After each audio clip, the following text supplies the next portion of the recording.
not the same color. And the ones they did catch, they just brought back on everybody else out of the prison cells, and just the ones they caught, they beat them to death in front of everybody, which they did. And very few escaped, and they tried to get the message to the rest of them, you don't want to escape, the same thing's going to happen to you.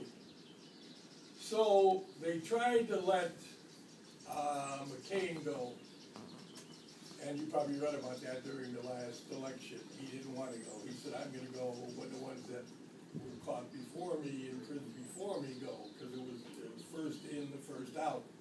And so they even pounded on him more than they did usually, because he was their prime captive in there. They called him the prince. So he refused to go, so they wanted the head captives in there, wanted somebody to get out to let them know about all the torture and everything. Because the early guys were in there for 4 years solitary confinement. And they just slipped the slop underneath the door, and they got out once a week to empty the buckets, and then put it back in after 4 years. So the guy, the first one I came back with, had been married in spring of '65, went to Thailand in September, shot down in October of '65, and he got out February 12th of '73. So it was an interesting couple of weeks I spent with him over there in the Philippines. But when this Navy psychologist, what he said is that you are an expert on your own experience.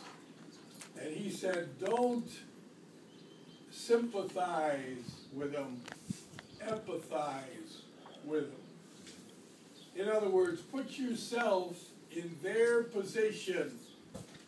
Because one of our first jobs was to try to get all the information from them that we could. In other words, we had a list of who was coming out, but we also had a list of who they had. And the first thing we tried to find out before they let the final one go as to what happened to the ones that weren't coming out. Tried to find out from them all the ones that they knew of that were in there that weren't on the list to come out. What happened to them? That was our first job. And then the second job was trying to help them acclimate to the real world after being locked up for 8 years. And he said, don't sympathize. They don't need sympathy. They need empathy. In other words, try to put yourself in their position. And I'm sitting there in the Philippines in 1973 saying, you are totally insane. You want me to try to put myself in the position of this guy who's been locked up for 8 years, 4 of them solitary confinement. But when I read this article about the gay guy and what they said, you have to, in order to deal with the gay guy, you have to take action, not how you would feel. You know, as a straight guy trying to deal with the gay guy, you have to put yourself in their position. Or if you're the female supervisor and there's a male complaining, or you're male and there's a female complaining, don't say, oh, lady, you know, you're squirrely or you're hypersensitive or whatever.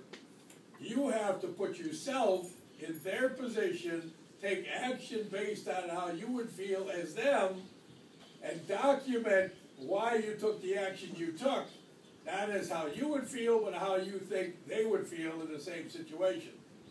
And that supervisor didn't do that. He was saying, hey, you know, what the hell? The ladies are just having fun. They're not being mean. You know, they're just kidding around. They're having a good time. Don't take it serious. Well, the gay guy did take it serious. He took it so serious, he went to the supervisor's boss and got the supervisor fired. All right, so anyways, if you come across that, you have